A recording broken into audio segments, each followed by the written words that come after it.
Hare Krishna. Welcome back to the live studios here in Radha Lane, right next to Shri Neelamadhava Temple in ISKCON of Houston, Texas. We're here with our normal spiritual seekers, some older, some newer, and we're launching further into the, Hare Krishna. We're launching further into Srimad-Bhagavatam now. We've reached the second chapter of the first canto.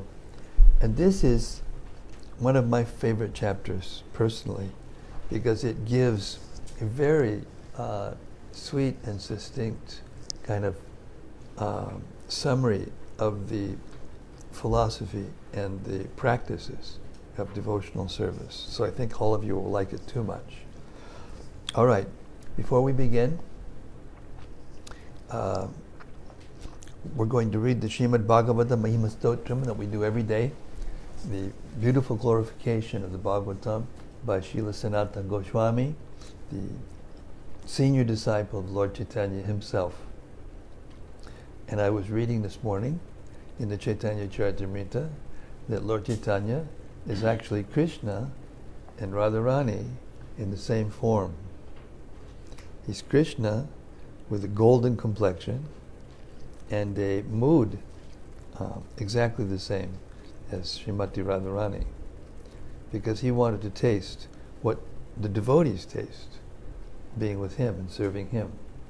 And he couldn't do it unless he took the role of a devotee.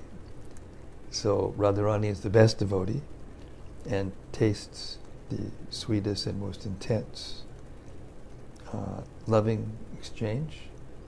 So he took her role and satisfied his desire and simultaneously spread spontaneous love of Krishna and the method of the Kali Yuga, the Yuga Dharma, for perfecting one's spiritual life, which is the Nam Sankirtan and the hearing of the Srimad-Bhagavatam.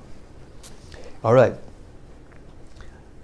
Srimad-Bhagavatam Mahima Stotram by Srila Sanatana Goswami. Sarva Shastrabdi Piyusha, Sarva Vedaika Satpala, Sarva Siddhanta Ratnaja, Sarva Lokaika Drikprada.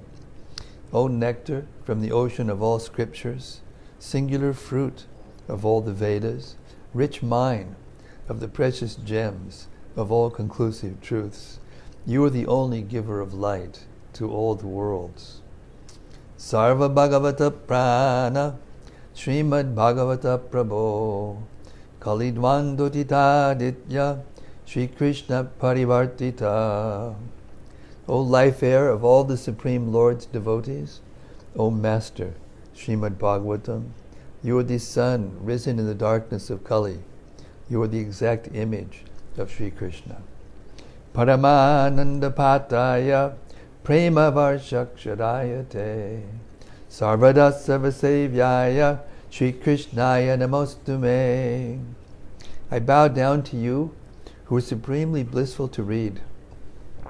Your every syllable pours down a flood of prema. You can always be served by everyone. You are Sri Krishna himself. Madeka Bando Matsangin, Manguro Man Mahadana, Man Nistadanga Mad Bhagya, Mad Ananda Namostute. My only friend, my constant companion, my spiritual master, my great wealth, my savior, my good fortune, my source of ecstasy, I bow down to you. Asadu saduta dayan adini chochata kara hanamun chagadachin mam premna rit katayospura. O bestower of saintliness to the unsaintly, O exalter of the most fallen, please never leave me. Always appear in my heart and my voice with pure love. Om Namo Bhagavate Vasudevaya. Om Om Namo Bhagavate Vasudevaya. Om Namo Bhagavate Vasudevaya. Okay, reading the Srimad-Bhagavatam, Canto 1, Chapter 2, Text 1. Divinity and Divine Service. Text 1. Sri Vyasadeva said, Ugrashrava Sutta Goswami, the son of Ramaharshana, being fully satisfied by the perfect questions of the Brahmanas, thanked them and thus attempted to reply. Purport. The sages of Naimisharanya asked Sutta Goswami 6 questions, and so he is answering them one by one. I won't test your memories to see if we remember all 6 of those questions. We'll hear them as we go along, so don't worry, I don't give that kind of pop quiz. Text 2. Srila Sutta Goswami said, let me offer my respectful obeisances unto that great sage, Shukadev Goswami, who can enter the hearts of all. When he went away to take up the renounced order of life, sannyasa, leaving home without undergoing reformation by the sacred thread or the ceremonies observed by the higher castes, his father, Vyasadeva, fearing separation from him, cried out, "O my son!" Indeed, only the trees, which were absorbed in the same feelings of separation, echoed in response to the bereaved father. Purport. The institution of Varna and Ashrama prescribes many regulative duties to be observed by its followers. Such duties enjoin that a candidate willing to study the Vedas must approach a bona fide spiritual master and request acceptance as his disciple. The sacred thread is the sign of those who are competent to study the Vedas from the Acharya, or the bona fide spiritual master. Sri Shukadev Goswami did not undergo such purificatory ceremonies because he was a liberated soul from his very birth. Generally, a man is born as an ordinary being, and by the purificatory processes, he is born for the second time. When he sees a new light and seeks direction for spiritual progress, he approaches a spiritual master for instruction in the Vedas. The spiritual master accepts only the sincere inquirer as his disciple and gives him the sacred thread. In this way, a man becomes twice born, or Dvija. After qualifying as a Dvija, one may study the Vedas, and after becoming well versed in the Vedas, one becomes a Vipra. A Vipra, or a qualified Brahmana, thus realizes the Absolute and makes further progress in spiritual life until he reaches the Vaishnava stage. The Vaishnava stage is the postgraduate stage of the Brahmana. A progressive Brahmana must necessarily become a Vaishnava, for a Vaishnava is a self-realized, learned Brahmana. Srila Shukadev Goswami was a Vaishnava from the beginning. Therefore, there was no need for him to undergo all the processes of the Varnashrama institution. Ultimately, the aim of Varnashrama Dharma is to turn a crude man into a pure devotee of the Lord, or a Vaishnava. Anyone, therefore, who becomes a Vaishnava, accepted by the first-class Vaishnava, or Uttama Adhikari Vaishnava, is already considered a Brahmana, regardless of his birth, due to his past deeds. Sri Chaitanya Mahaprabhu accepted this principle and recognized Srila Haridas Thakur as the Acharya of the holy name, although Thakur Haridas appeared in a Mohammedan family. In conclusion, Srila Shukadeva Goswami was born in Vaishnava, and therefore Brahmanism was included in him. He did not have to undergo any ceremonies. Any low-born person, be he a Kirata, Huna, Andhra, Pulinda, Pulkasha, Abhira, Shumba, Yavana, Kasa, or even lower, can be delivered to the highest transcendental position by the mercy of Vaishnavas.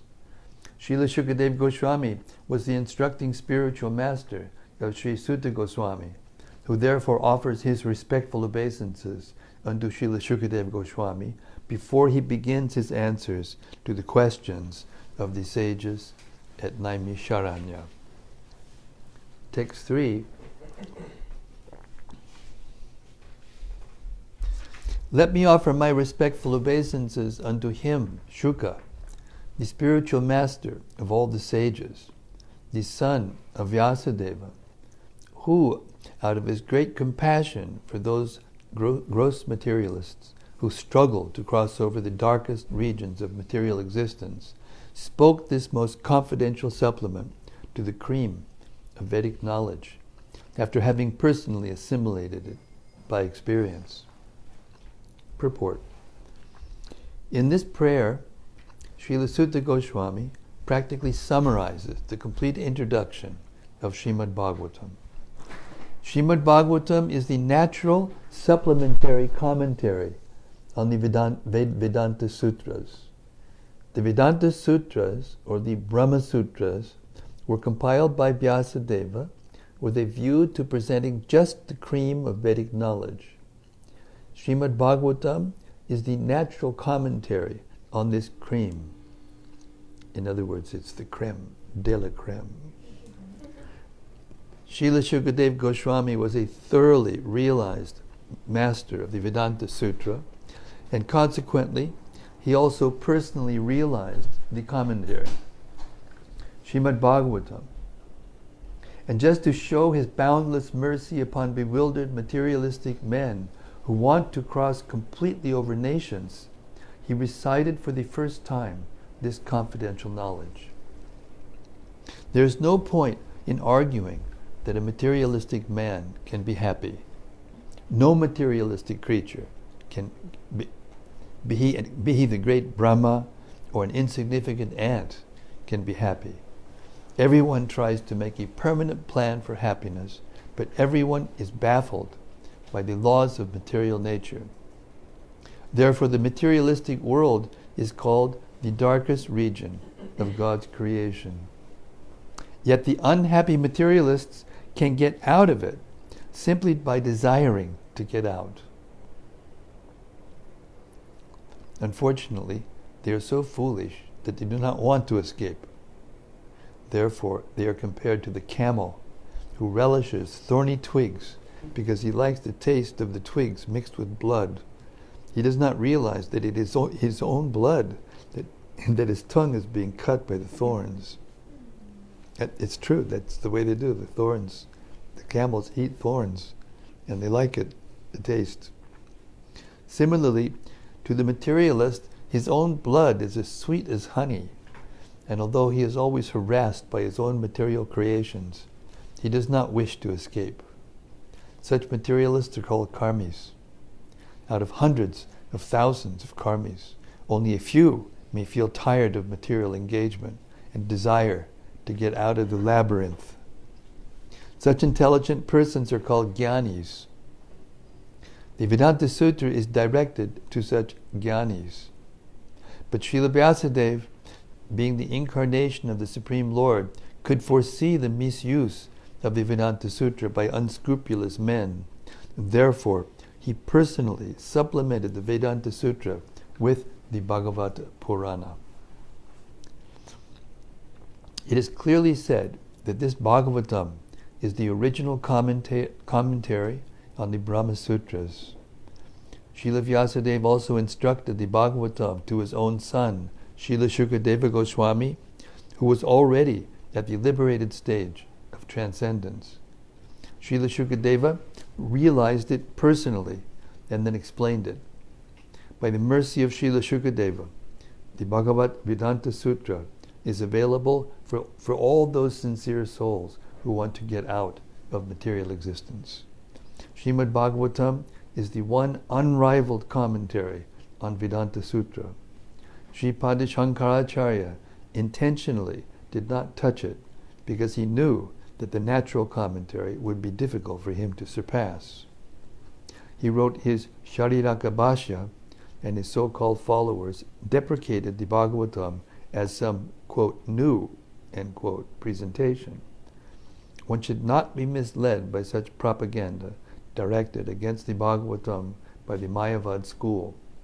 From this introductory shloka, the beginning student should know that Srimad-Bhagavatam is the only transcendental literature meant for those who are paramahamsas and completely freed from the material disease called malice. The Mayavadis are envious of the personality of Godhead, despite Sripada Shankaracharya's admission that Narayana, the personality of Godhead, is above the material creation. The envious Mayavadi cannot have access to the Bhagavatam, but those who are really anxious to get out of this material existence may take shelter of this Bhagavatam because it is uttered by the liberated Srila Shukadeva Goswami. It is the transcendental torchlight by which one can see perfectly the transcendental absolute truth realized as Brahman, Paramatma, and Bhagavan. Text 4.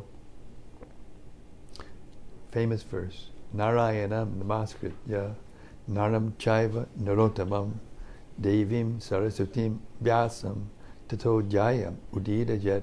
Many devotees, when giving class in the temple, they quote this verse first. Before reciting this Srimad-Bhagavatam, which is the very means of conquest, one should offer respectful obeisances unto the personality of Godhead, Narayana, unto Narayana Rishi, the supermost human being, unto Mother Saraswati, the goddess of learning, and unto Srila Vyasadeva, the author. Purport.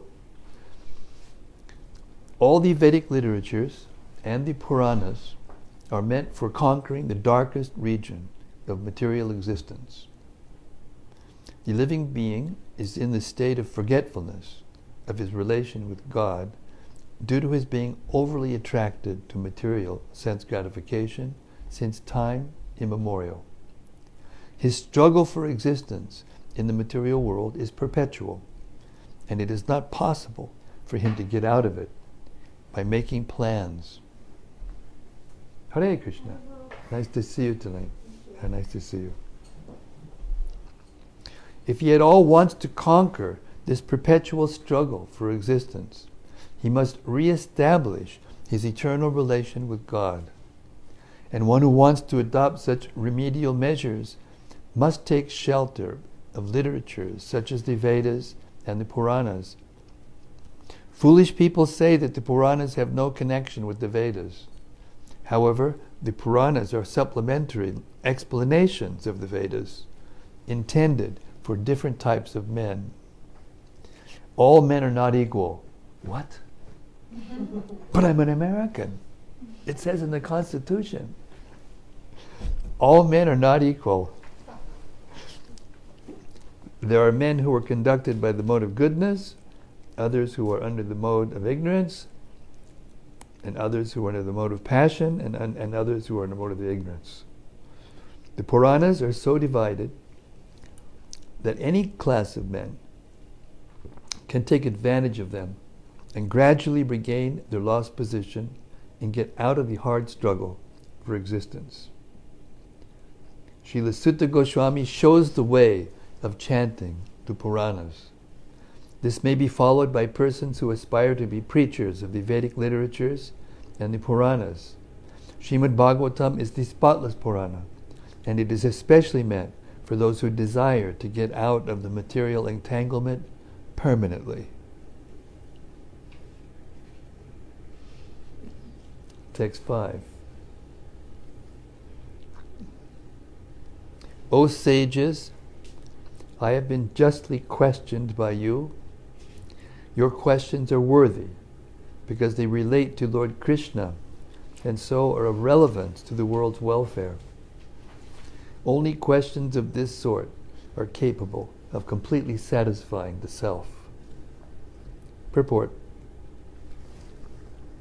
Since it has been stated herein before that in the Bhagavatam the absolute truth is to be known, the questions of the sages of Naimisharanya are proper and just because they pertain to Krishna, who is the Supreme Personality of Godhead, the absolute truth. In Bhagavad Gita 15:15, the personality of Godhead says that in all the Vedas there is nothing but the urge for searching after Him, Lord Krishna. Thus the questions that pertain to Krishna are the sum and substance of all the Vedic inquiries. The whole world is full of questions and answers. Birds, beasts, and men are all busy in the matter of perpetual questions and answers. In the morning, the birds in the nests become busy with questions and answers, and in the evening also, the same birds come back and again become busy with questions and answers. The human being, unless he is fast asleep at night, is busy with questions and answers. The businessmen in the market are busy with questions and answers, and so also are the lawyers in the court, and the students in the schools and colleges. The legislators in the parliament are also busy with questions and answers, and the politicians and press representatives are all busy with questions and answers. Although they go on making such questions and answers for their whole lives, they are not at all satisfied. Satisfaction of the soul can only be obtained by questions and answers on the subject of Krishna. Krishna is our most intimate master, friend, father, or son, an object of conjugal love. Forgetting Krishna, we have created so many objects of questions and answers, but none of them are able to give us complete satisfaction. All things but Krishna give temporary satisfaction only.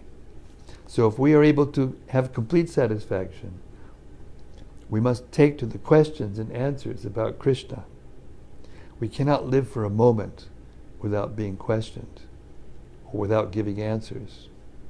Because the Srimad-Bhagavatam deals with questions and answers that are related to Krishna, we can derive the highest satisfaction only by reading and hearing this transcendental literature. One should learn the Srimad-Bhagavatam and make an all-around solution to all problems pertaining to social, political, or religious matters. Srimad-Bhagavatam and Krishna are the sum total of all things.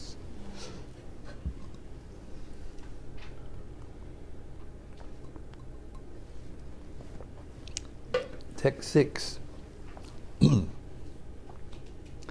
Another famous verse.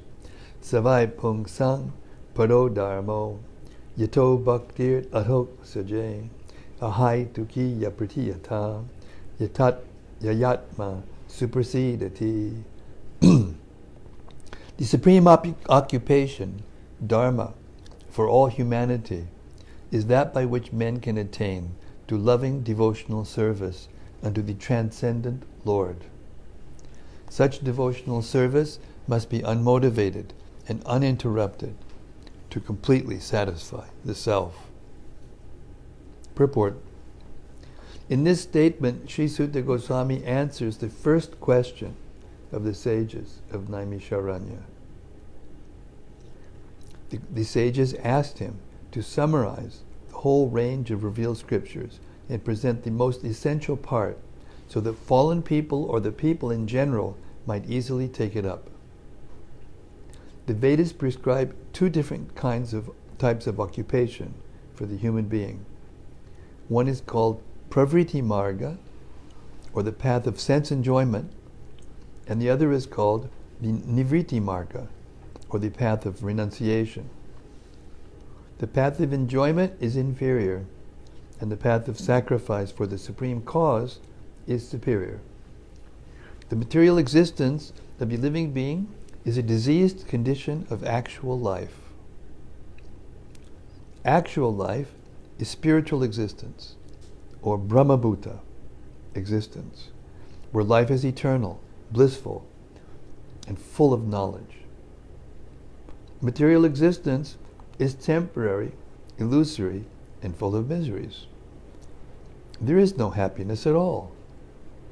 There is just the futile attempt to get rid of the miseries, and temporary cessation of misery is falsely called happiness. Therefore, the path of progressive material enjoyment, which is temporary, miserable, and illusory, is inferior. But devotional service to the Supreme Lord, which leads one to eternal, blissful, and all-cognizant life, is called the superior quality of occupation. This is sometimes polluted when mixed with the inferior quality. For example, adoption of devotional service for material gain is certainly an obstruction to the progressive path of renunciation. Renunciation or abnegation for ultimate good is certainly a better occupation than enjoyment in the diseased condition of life. Such enjoyment only aggravates the symptoms of disease and increases its duration. Therefore, devotional service to the Lord must be pure in quality, that is, without the least desire for material enjoyment. One should therefore accept the superior quality of occupation in the form of the devotional service of the Lord, without any tinge of unnecessary desire, fruitive action, and philosophical speculation. This alone can lead one to perpetual solace in his service. We have purposely denoted dharma as occupation because the root meaning of the word dharma is that which sustains one's existence. A living being's sustenance of existence is to coordinate his activities with his eternal relation with the Supreme Lord Krishna. Krishna is the central pivot of living beings, and he is the all-attractive living entity, or eternal form amongst all other living beings, or eternal forms. Each and every living being has his eternal form in the spiritual existence, and Krishna is the eternal attraction for all of them. Krishna is the complete whole, and everything else is his part and parcel. The relation is one of the servant and the served. It is transcendental and is completely distinct from our experience in material existence.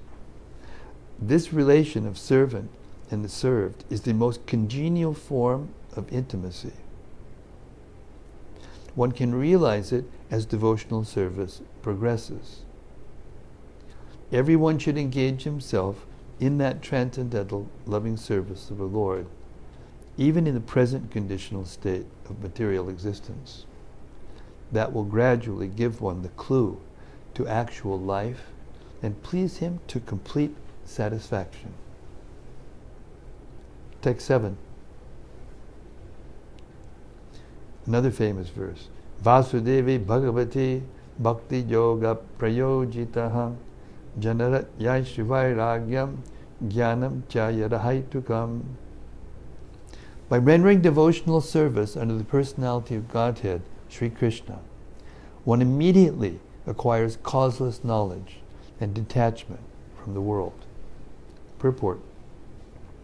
Those who consider devotional service to the Supreme Lord Sri Krishna to be something like material emotional affairs may argue that in the revealed scriptures, sacrifice, charity, austerity, knowledge, mystic powers, and similar other processes of transcendental realization are recommended. According to them, bhakti, or the devotional service of the Lord, is meant for those who cannot perform the high-grade activities. Generally, it is said that the bhakti cult is meant for the Shudras, Vaishyas, and the less intelligent woman class, but that is not the actual fact. The bhakti cult is the topmost of all transcendental activities, and therefore it is simultaneously sublime and easy. It is sublime for the pure devotees who are serious about getting in contact with the Supreme Lord, and it is easy for the neophytes who are just on the threshold of the house of bhakti. To achieve the contact of the Supreme Personality of Godhead, Sri Krishna, is a great science, and it is open for all living beings, including the Shudras, Vaishnavas, women, and even those lower than the low-born Shudras. So what to speak of the high-class men, like the qualified Brahmins and the self-realized kings. The other high-grade activities designated as sacrifice, charity, austerity, and so on, are all corollary factors following the pure and scientific bhakti cult. The principles of knowledge and detachment are two important factors on the path of transcendental realization. The whole spiritual process leads to perfect knowledge of everything material and spiritual. And the results of such perfect knowledge are that one becomes detached from material affection and becomes attached to spiritual activities. Hare Krishna Sarva. Everyone is offering you their respects. Hare Krishna. Our local saint, Sarvabhauma.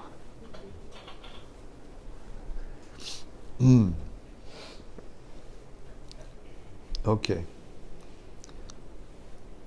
The whole spiritual process, I repeat, the whole spiritual process leads to perfect knowledge of everything, material and spiritual.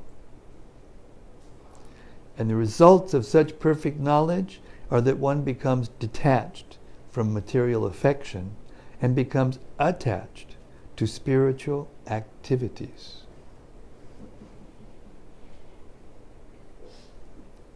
Becoming detached from material things does not mean becoming inert altogether, as men with a poor fund of knowledge think.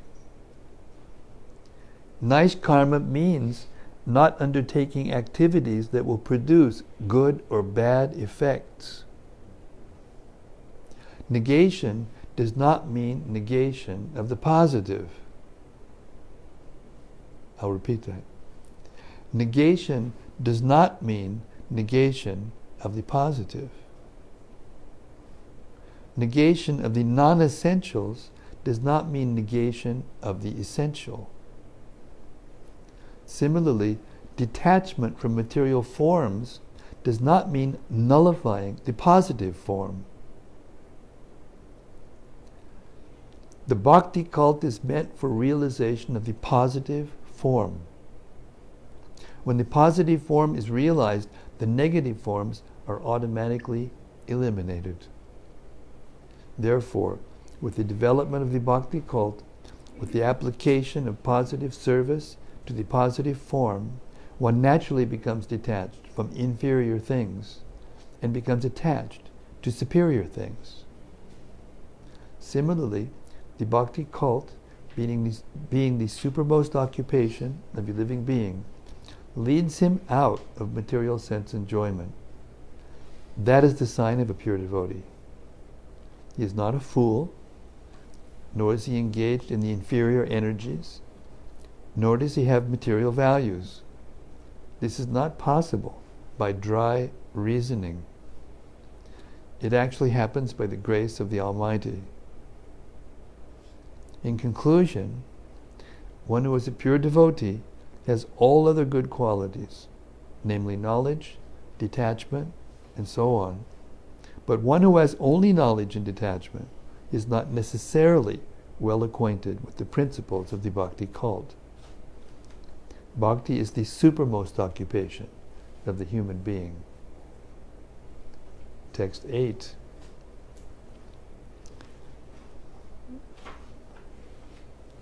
Nice, another famous verse. Dharmak satushthitak Dharma sanushtitak pungsang vishwaksena katasuyaha notpadayat yadiritim shama eva hi kevalam. The occupational activities a man performs according to his own position are only so much useless labor if they do not provoke attraction for the message of the personality of Godhead. Purport. There are different occupational activities in terms of man's different conceptions of life. To the gross materialist, who cannot see anything beyond the gross material body, there is nothing beyond the senses. Therefore, his occupational activities are limited to concentrated and extended selfishness. Concentrated selfishness centers around the personal body. This is generally seen amongst the lower animals. Extended selfishness is manifested in human society and centers around the family, society, community, nation, and world, with a view to gross bodily comfort. Above these gross materialists are the mental speculators, who hover aloft in the mental spheres, and their occupational duties involve making poetry and philosophy, or propagating some ism with the same aim of selfishness limited to the body and the mind. But above the body and mind is the dormant spirit soul, whose absence from the body makes the whole range of bodily and mental selfishness completely null and void.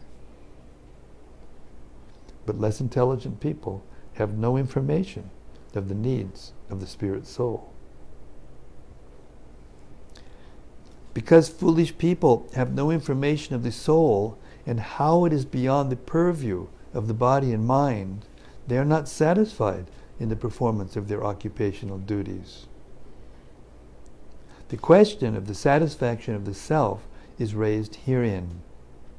The self is beyond the gross body and subtle mind. He is the potent, active principle of the body and mind. Without knowing the need of the dormant soul, one cannot be happy simply with emolument of the body and mind. The body and mind are but superfluous outer coverings of the spirit soul. The spirit soul's needs must be fulfilled. Simply by cleansing the cage of the bird, one does not satisfy the bird. I'll repeat that. The spirit soul's needs must be fulfilled. Simply by cleansing the cage of the bird, one does not satisfy the bird. One must actually know the needs of the bird himself. The need of the spirit soul is that he wants to get out of the limited sphere of material bondage and fulfill his desire for complete freedom. He wants to get out of the covered walls of the greater universe. He wants to see the free light of the Spirit.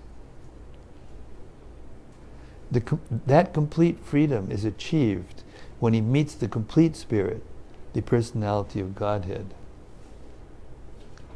There is a dormant affection for God within everyone. Spiritual existence is manifested through the gross body and mind in the form of perverted affection for gross and subtle matter. Therefore, we have to engage ourselves in occupational engagements that will evoke our divine consciousness.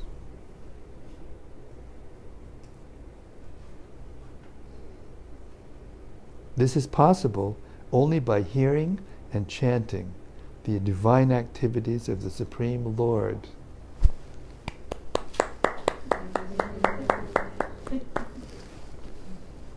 Congratulations. I'll repeat that again. Therefore, we have to engage ourselves in occupational engagements that will evoke our divine consciousness. This is possible only by hearing and chanting the divine activities of the Supreme Lord, and any occupational activity which does not help one to achieve attachment for hearing and chanting the transcendental message of Godhead is said herein to be simply a waste of time. This is because other occupational duties, whatever ism they may belong to, cannot give liberation to the soul. Even the activities of the Salvationists are considered to be useless because of their failure to pick up the fountainhead of all liberties.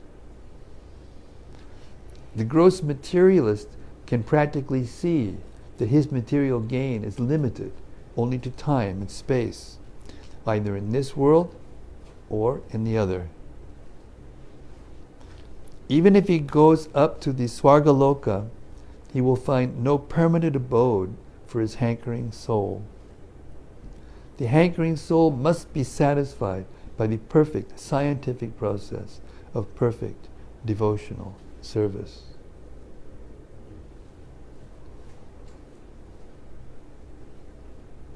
Text 9. All occupational engagements are certainly meant for ultimate liberation. They should never be performed for material gain. Furthermore, according to sages, one who is engaged in the ultimate occupational service should never use material gain to cultivate sense gratification. Purport. This is the test. This is the test. This is different than just sitting down to a book and going like this. And the mind going, this is different.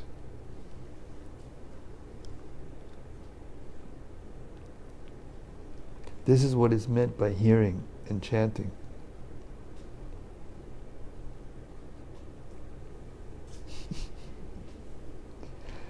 Okay, purport.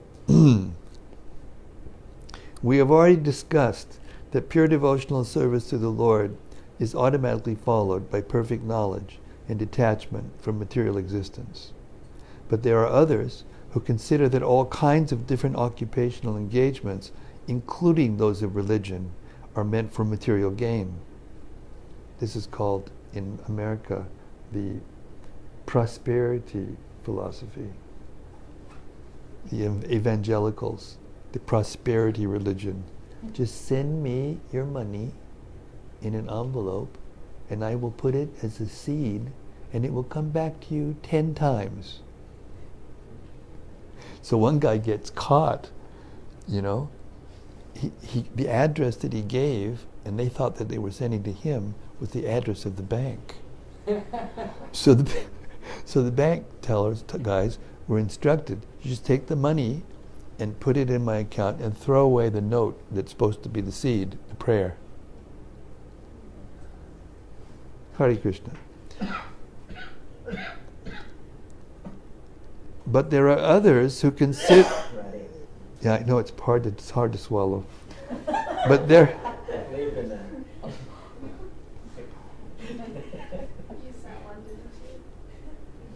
And that's not the worst of it. That's just a light example. But there are others who consider that all kinds of different occupational engagements, including those of religion, are meant for material gain. The general tendency of any ordinary man in any part of the world is to gain some material profit in exchange for religious or any other occupational service. Even in the Vedic literatures, for all sorts of religious performances, an allurement of material gain is offered, and most people are attracted by such allurements or blessings of religiosity. How many times have I had you go and they come in and Swamiji, blessings, give me blessings. These are the blessing. This is the blessing. The instructions in these purports, these are the blessings. Why are such so-called men of religion allured by material gain? because material gain can enable one to fulfill desires, which in turn satisfy sense gratification. This cycle of occupational engagements includes so-called religiosity, followed by material gain, and material gain followed by fulfillment of desires. Sense gratification is the general way for all sorts of fully occupied men. But in the statement of Sutta Goswami, as per the verdict of Srimad-Bhagavatam, this is nullified by the present shloka. One should not engage himself in any sort of occupational service for material gain only, nor should material gain be utilized for sense gratification. How material gain should be utilized is described as follows.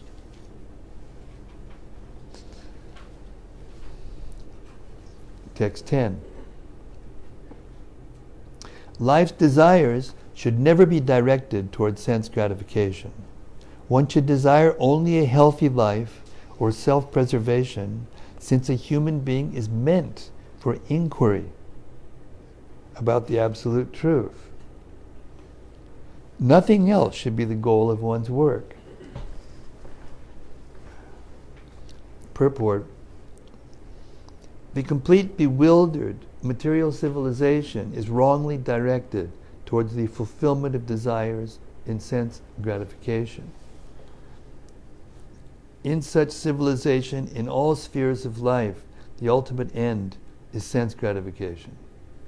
In politics, social service, altruism, philanthropy, and ultimately in religion, or even in salvation, the very same tint of sense gratification is ever increasingly predominant. Somebody mentioned Mother Teresa.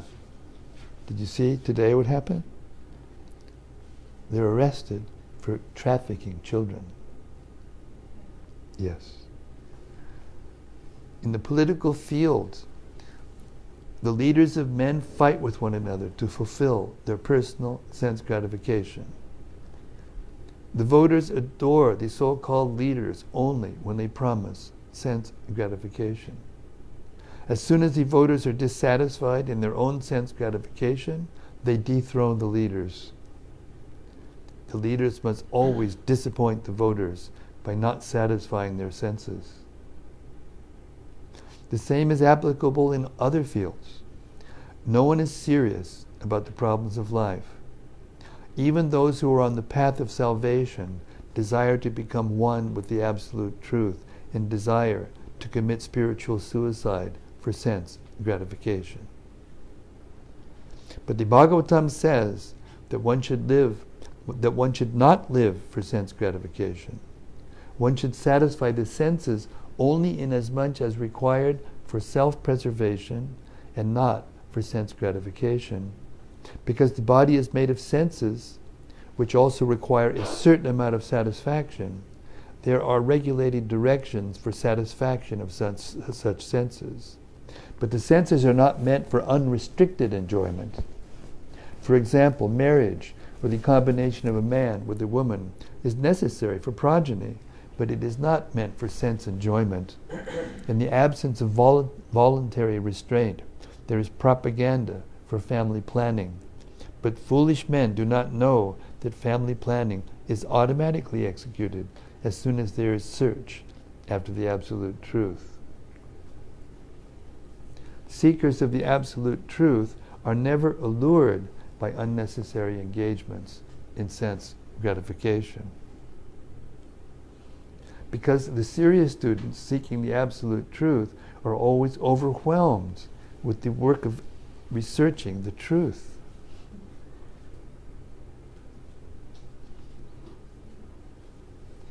In every sphere of life, therefore, the ultimate end must be seeking after the absolute truth. And the end must be seeking after the absolute truth. And that sort of engagement will make one happy,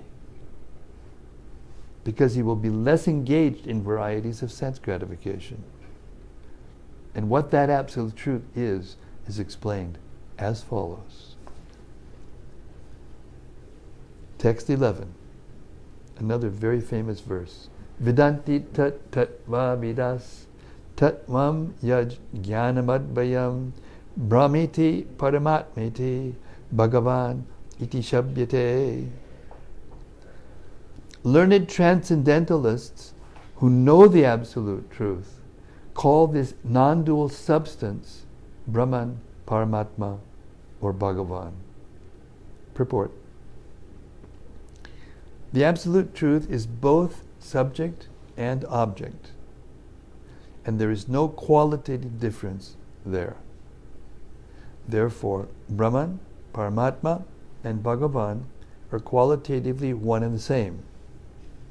The same substance is realized as impersonal Brahman by the students of the Upanishads, as localized Paramatma by the Hiranyagarbhas or the yogis, and as Bhagavan by the devotees.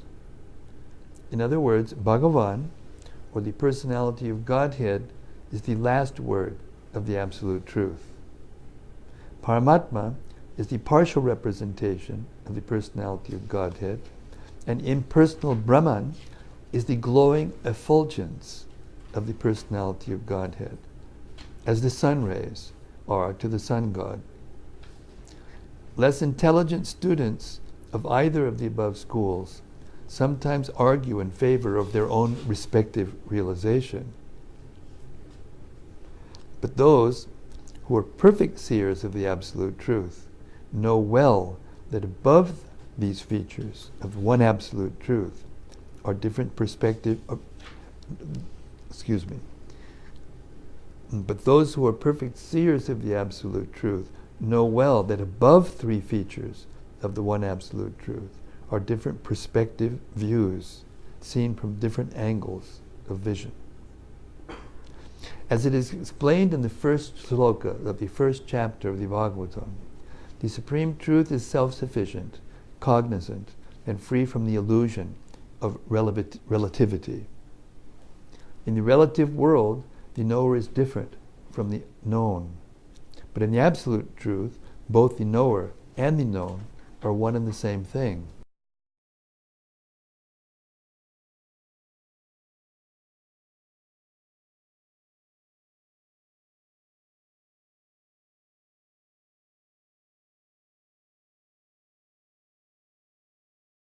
Superior energy. There are three kinds of energies of the Supreme Energetic. There is no difference between the energy and the energetic, but there is a difference of quality of energies. The absolute realm and the living entities are of the same superior energy, but the material world is inferior energy. The living being in contact with the inferior energy is illusioned, thinking he belongs to the inferior energy. Therefore, there is this sense of relativity in the material world. In the absolute, there is no such sense of difference between the knower and the known, and therefore everything there is absolute. Pop quiz. What does that mean? Somebody give me an answer.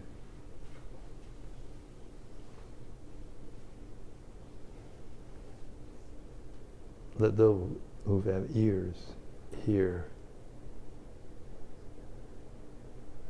What was the question? What does it mean? Therefore, there is a sense of relativity in the material world.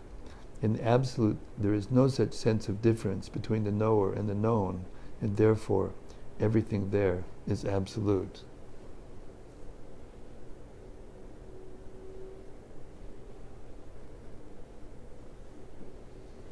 Krishna and his name, like we say, is it the same? Yeah. And we say, We're talking about the difference between the material world and the spiritual world. Here we think things are separate. Like we identify with I'm here and you're there, but we don't believe that we're kind of one and the same and equality with each other. Something. But So- what's making us different? What's separating us? Our own perception, our own witnessing of separation with God. And to me, it seems like a mystical To you it seems like a mystical Well, union. it Wait a might second, seem let me run you back a little bit. Matter is different than spirit. Yeah. Right? So the soul is spirit and the body is matter. The matter is made of what? Earth, water, fire, air, mind, ether, false ego. Right? So therefore, in the material world, the soul's inside the body, and the body is something different than the soul. But the material energy, especially the false ego, is causing the soul to think that this is me, that I am the body. But in the spiritual world, the energies that make up the forms are the same. There is no embodied soul. So therefore there is no duality. The Sufis call that fanafala. Like The Sufis call this falafala. Yeah, like where you annihilate into the presence of God. You annihilate. You go through an ego death. You annihilate in the presence of God. You annihilate in the presence of God. That's called spiritual suicide, which we just read about this is, remember, that's what spiritual suicide means. Where you annihilate the identity, the individual identity, and merge with God. Now I want you to think, because this is very, very important. You're at a crucial stage of your spiritual development, and you've heard something that isn't true, or is partially true. This verse and this purport is explaining how it is that the absolute truth is seen by different personalities according to the angle of vision they have. You see? So we're not saying that the effulgence, the light, that there isn't an opportunity or a possibility of merging the soul into that light. There is that possibility. But what happens is the soul only perceives a part of its existence when it merges into God, into the effulgence of God. It never merges into God completely, but it merges into the effulgence of God. And in that state, one doesn't have a sense of individuality, and there's no activity, and there's no knowledge, and most importantly, there's no bliss, there's no pleasure. But the soul itself is made of spiritual energy. The spiritual forms in the spiritual world are made of spiritual energy. And those energies are eternity, knowledge, and bliss. So here's the construct, okay?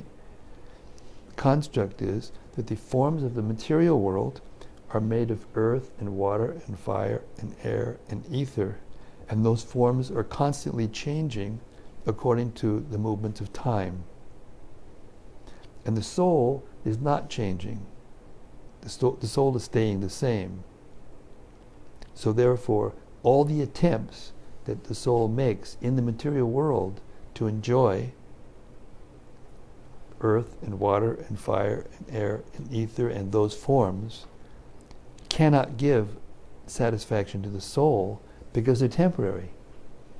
But the soul is not temporary. The soul is eternal. But the soul has the form. Listen, the forms in the spiritual world are made of three energies: eternity, knowledge, and bliss. Sat, Chit, and Ananda. Just like this body is made of earth and water and fire and air and ether, and you combine it together and it looks like this. So in the spiritual world, Sat, Chit, and Ananda, these three energies combine together, and that's called Shuddha Sattva, pure goodness, and they make up all the forms in the spiritual world.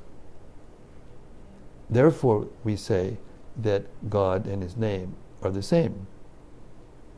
Because in the spiritual world, the name, the sound that describes an object or a thing is non-different. It's made of the same energy, Sat, Chit, and Ananda. So there's no duality. There's no sense of duality. So there's no dissatisfaction. There's no time. There's no dissolution of forms. There's no death. There's no disease. There's no old age. There's no birth in the spiritual world. So I'm going to read this again now with that explanation, see if you got it.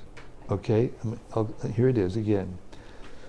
The absolute realm and the living entities are of the same superior energy, but the material world is inferior energy. The living being in contact with the inferior energy is illusioned, thinking he belongs to the inferior energy.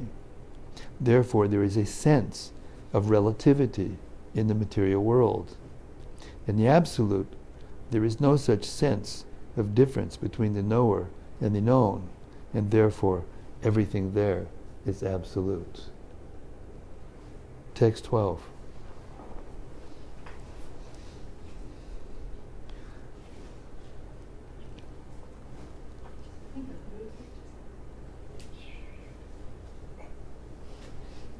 I'm enjoying immensely your rapid advancement in spiritual life. Translation. The seriously inquisitive student or sage, well equipped with knowledge and detachment, realizes that absolute truth by rendering devotional service in terms of what he has heard from the Vedanta Shruti. It's a very important verse. Tach chadadana muneyo jnana vairagya yuktaya pashtant yatmani chatmanam bhaktya shutta grahitaya. The seriously inquisitive student or sage, well equipped with knowledge and detachment, realizes that absolute truth by rendering devotional service in terms of what he has heard from the Vedanta Shruti.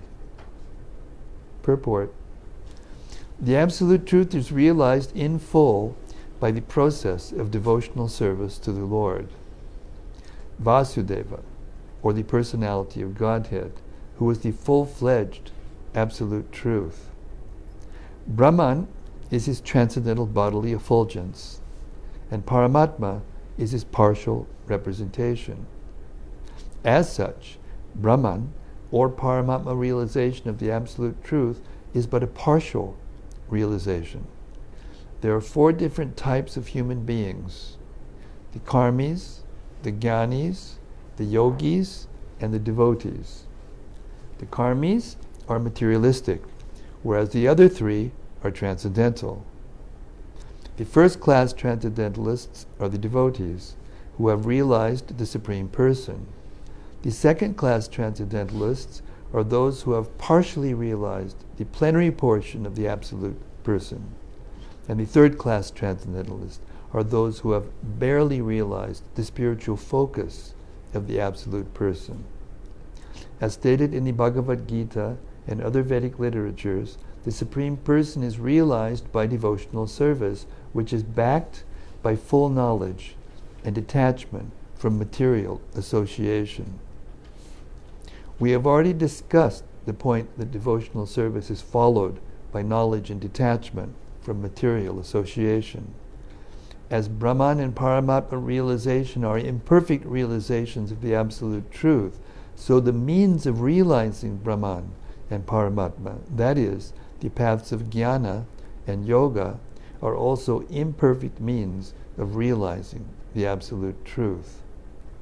Devotional service, which is based on the foreground of full knowledge, combined with detachment from material association, and which is fixed by the oral reception of the Vedanta Shruti, is the only perfect method by which the seriously inquisitive student can realize the Absolute Truth.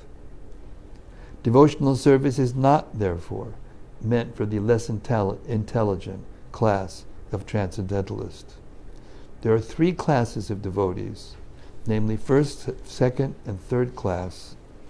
The third class devotees, or neophytes, who have no knowledge and are not detached from material association, but who are simply attracted by the preliminary process of worshipping the deity in the temple are called material devotees. Material devotees are more attached to material benefit than transcendental profit. Therefore, one has to make definite progress from the position of material devotional service to the second-class devotional position. In the second-class position, the devotee can see four principles in the devotional line, namely the personality of Godhead, his devotees, the ignorant, and the envious. One has to raise himself to at least the state of second-class devotee, and thus become eligible to know the absolute truth.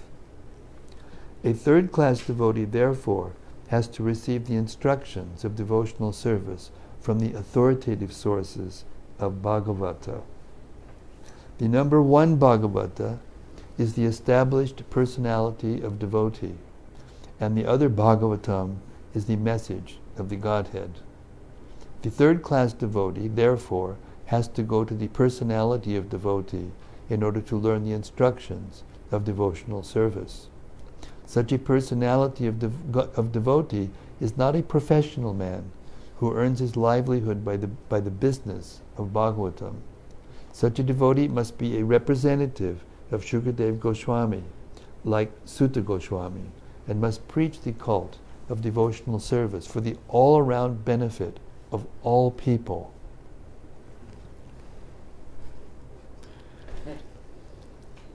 A neophyte devotee has very little taste for hearing from the authorities. I repeat that. A neophyte devotee has very little taste for hearing from the authorities. Such a neophyte devotee makes a show of hearing from the professional man to satisfy his senses. This sort of hearing and chanting has spoiled the whole thing, so one should be very careful about the faulty process. The holy messages of Godhead, as inculcated in the Bhagavad Gita or in the Srimad-Bhagavatam, are undoubtedly transcendental subjects.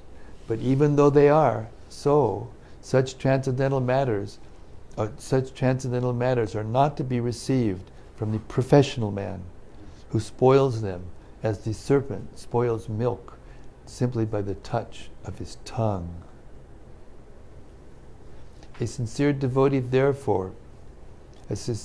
must therefore be prepared to hear the Vedic literature like the Upanishads, Vedanta, and other literatures left by the previous authorities or Goswamis for the benefit of his progress. Without hearing such literatures, one cannot make actual progress. And without hearing and following the instructions, the show of devotional service becomes worthless, and therefore a sort of disturbance on the path of devotional service. Unless, therefore, devotional service is established on the principles of Shruti, Smriti, Purana, or Pancharatra authorities, the make-show of devotional service should at once be rejected. An unauthorized devotee should never be recognized as a pure devotee. By assimilation of such messages from the Vedic literatures, one can see the all-pervading localized aspect of the personality of Godhead within his own self constantly. This is called samadhi. Hare Krishna. So we'll stop here. 12 verses later of the Bhagavatam. How deep is it? Who can write like that? No one can write like that. Srila Prabhupada's books, therefore, have spread Krishna consciousness all over the world and will continue to. And that's why we're doing this every night, so that we can hear Prabhupada direct, without a whiteboard and a, seminar and test at the end, certificate, or some kind of. This is the diploma. The diploma is when the heart changes. That's the diploma. When the heart changes and your mind becomes attached to hearing about Krishna and the process of devotional service, and the deity, and the holy name, and the devotees.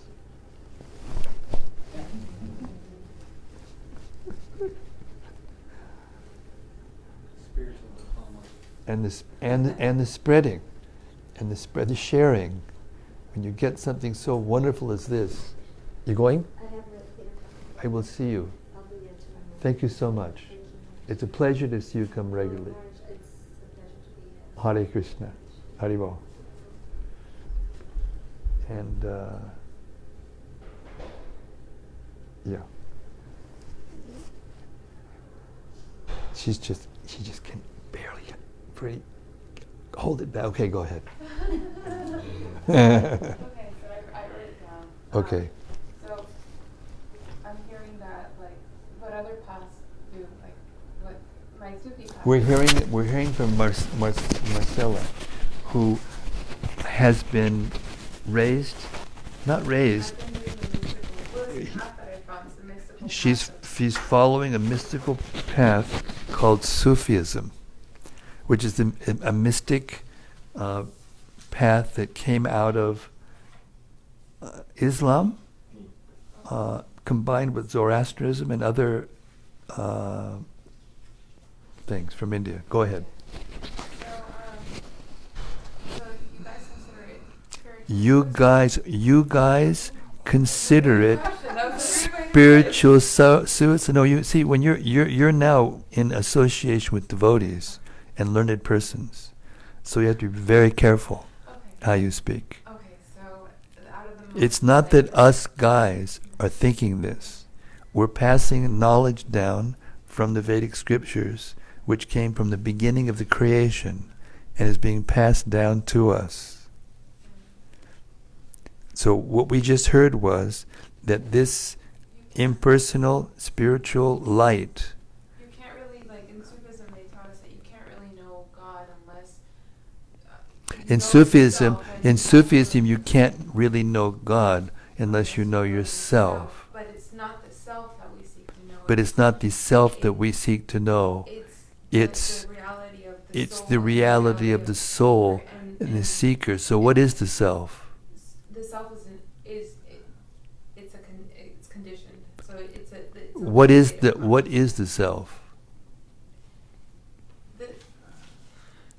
They don't know what the self is. Well, Or they haven't I can't really explain it, but the self is the outermost layer. The secret is the innermost layer. The self is the outermost layer, and this self is the inner. And by meditation, we go into the self and experience. Most of the time we're functioning from the self, from the conditioned reality. So to go into the soul, you have to go there regularly to know. Do you understand what that means? I go into those states, but I don't know how to explain it outwardly. It says here that we don't recommend. This is a good exercise. That we don't. Is everyone listening? This is extremely good exercise. It says that we don't. Can you tell the difference? Let me ask you a question. Can you tell the difference from what you're trying to explain to us and what we've just heard from the purports from the Bhagavatam, from Shukadev Goswami and the... I do I know the difference? Well, Can you hear... No, what I'm saying is, can you hear the difference? Because what you're explaining is not clear. I'm not a teacher. No, it doesn't make any difference whether you're a teacher or not. The words that you're saying are not clear. There's not a clear conception of what the self is. Well, the self is who it's not really who I am, but it's who I am in relation to the world. The self is not who I am, but who I am in relation to the world. It's a state of consciousness that is. It's a state of That consciousness. keeps me awake throughout the day. Yeah. Is that clear? It's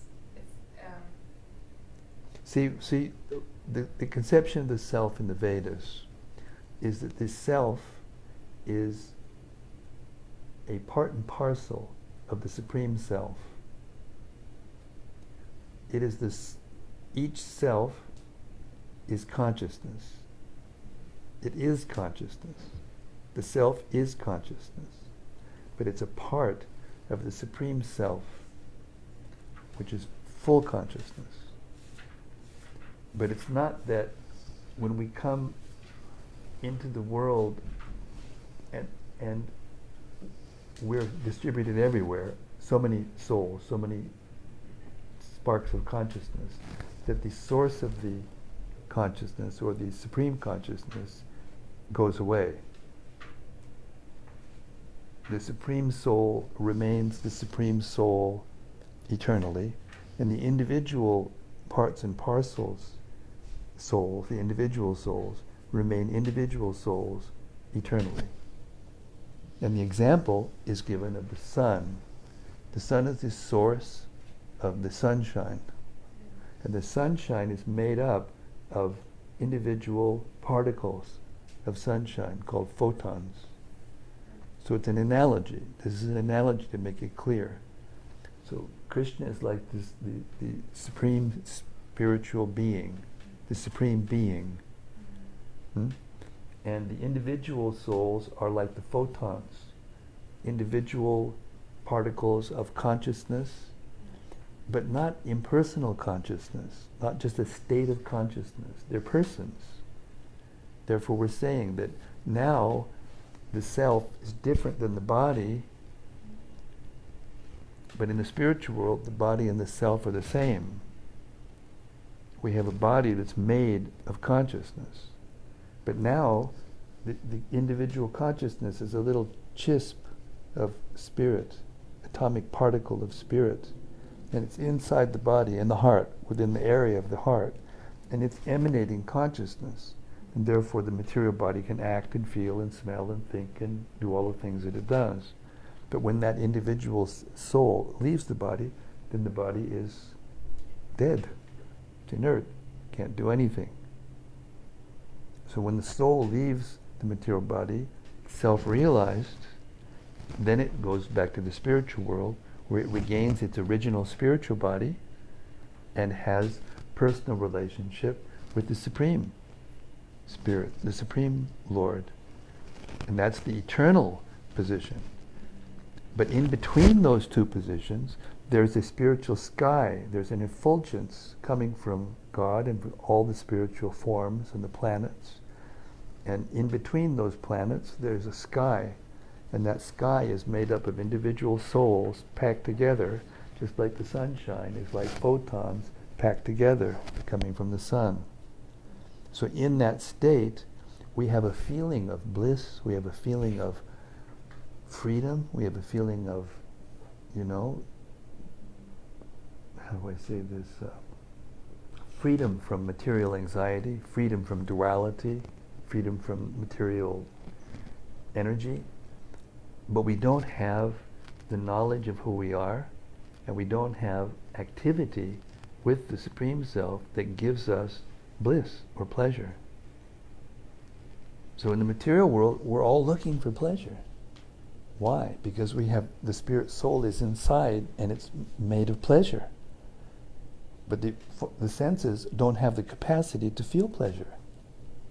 Or if we do, we get some temporary sensation and then it goes away.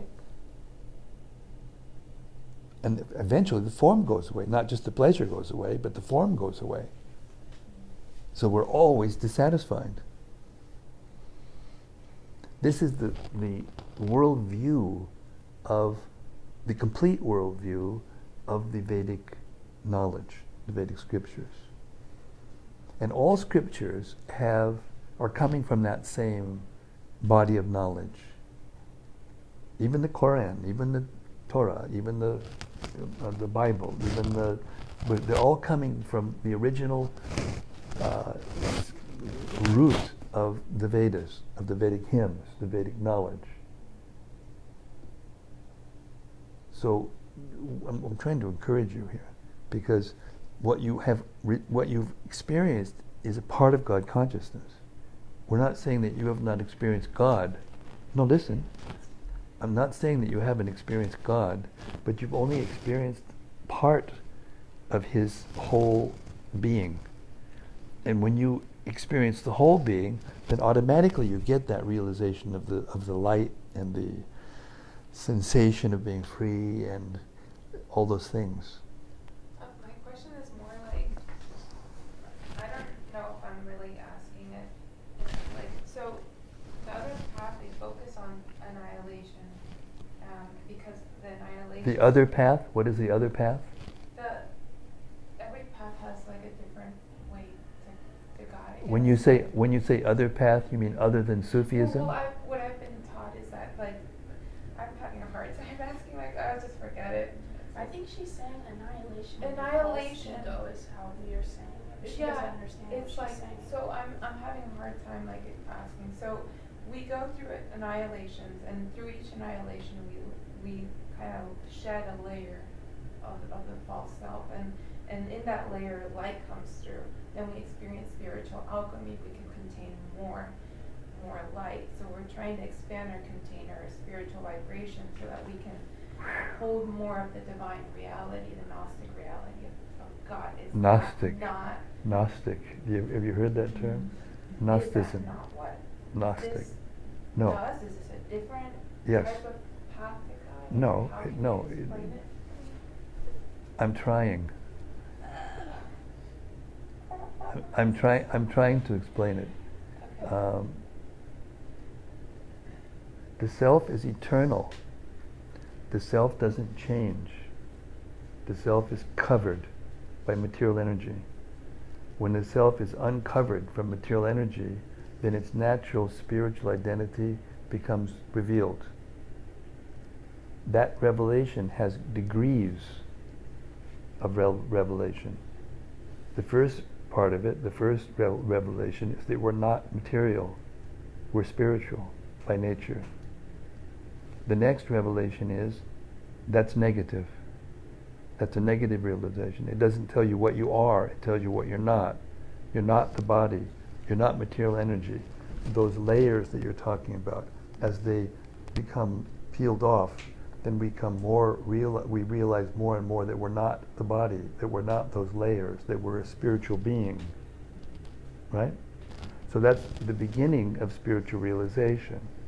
I'm trying to encourage you, because you have a beginning of spiritual realization. But where it kind of gets confused here is the explanation that you've been given about what happens then, or what the ultimate goal is. It's confused, it's not clear. There's no explanation how the soul is a person. There's no explanation about how the soul has senses and sensual capacity.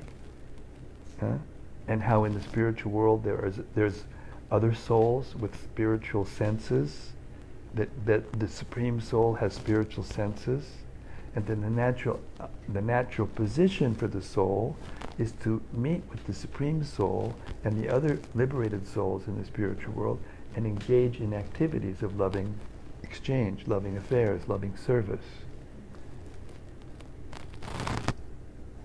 This one's just like a bit inverted. Yeah, but there is that in Sufism. Okay, this is we'll take up the next level that you're going to explain to me next time. Okay, I'm just trying to put it into reference how it fits into the Vedic conception. Okay, so keep it, digest it, and then come back and we'll go further from there. Okay? Hare Krishna. Thank you. Hare Krishna. It's very clear here what it says.